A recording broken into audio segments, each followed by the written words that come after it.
Okay? Now, a small question again, Jane from Estero. What debts cannot be included in bankruptcy? This is a thing we touched on a little bit last week on about when we were talking about student loans and those debts being non-dischargeable, not included. Not including a debt in bankruptcy is a problem, a big, big, big problem, because that creditor does not get notice. So we have to counsel all of our clients this fact of, no, you notify everybody. And then everybody gets treated fairly. In other words, we have three categories of creditors. Unsecured priority, your taxes and stuff that has to be paid. Secured creditors, we have to deal with each one of them directly. Any of those creditors are the ones who have collateral, car loans, mortgages. And then you have the unsecured non-priority.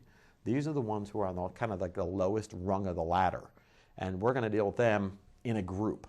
We're not going to waste our time dealing with them individually because we don't have to. They're in a group and they'll get treated fairly. As long as we treat them all the same, it's not a big deal. Those are your three major groups. So what happens is when you say, I don't want to include somebody, I don't want to include my sister-in-law, that's a big problem because I have to counsel my clients and say, look, you have an obligation to include everybody in the bankruptcy. After the bankruptcy is over, if you want to pay back your sister-in-law, I don't care. It doesn't matter. You can pick and choose who you want to pay back after the bankruptcy. So let's talk about that because I did have that question next. Can I pay back debts after bankruptcy? Sure you can. I have no problem with that. And here's a perfect example. If you have student loans and you pay back, let's say 20 cents on the dollar during a Chapter 13, you have the obligation to continue paying them. That debt is non-dischargeable.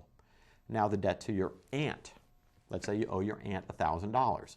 In the Chapter 13, she gets $200. You still owe her $800. Can you pay that debt back? The answer is absolutely.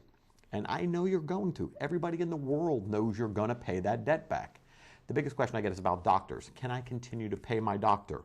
Well, when you're in the Chapter 13, the doctor gets treated one way. He gets treated just like the other creditors in his group. So if he's an unsecured, non-priority creditor, he gets treated fairly just like every other doctor, every other credit card, everybody in that group. But after the bankruptcy is over, can you go in and make a voluntary payment to the doctor?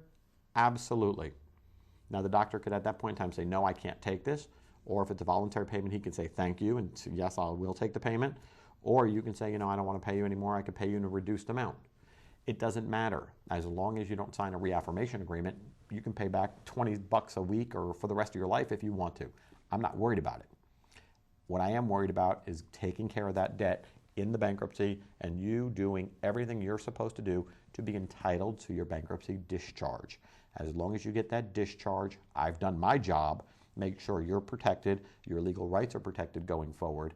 And then if creditors try to collect on that debt that they shouldn't, enforcing those rights as well.